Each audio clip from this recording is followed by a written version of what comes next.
Zee मराठीवरील Paru ही मालिका सध्या रंजक वळणावर येऊन ठेपली आहे। अलीकडेच या मालिकेत अनुष्का या नवीन पात्राची एंट्री झाली आहे।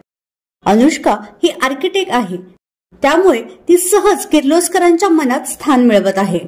घरातील सगळेच जण तिची वाहवा करण्यात गुंग आहेत। एवढंच नाही तर आदित्य सोबत तिचं लग्न जुळावं म्हणून प्रत्येक जण प्रयत्नात आहे। मात्र अनुष्का नेमकी कोणत्या कारणाने या घरात आली याचा उलगडा ती लवकरच करेल। पण तुर्तास ही भूमिका साकारणाऱ्या अभिनेत्रीबद्दल प्रेक्षकांनी थोडी नाराजी दर्शवली आहे। अनुष्काची भूमिका अभिनेत्री श्वेता खरात ही साकारतीये, पण आता श्वेता खूपच जाड दिसत असल्याने ती या भूमिकेसाठी योग्य वाटत नाही असं मत काही प्रेक्षकांनी व्यक्त केलं आहे। आदित्यला शोभेल अशी अभिनेत्री या ठिकाणी कास्ट करायला हवी होती।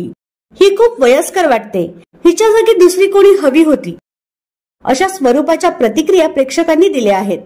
तर याबद्दल तुमचं काय मत आहे हे आम्हाला कमेंट बॉक्स मध्ये नक्की कळवा।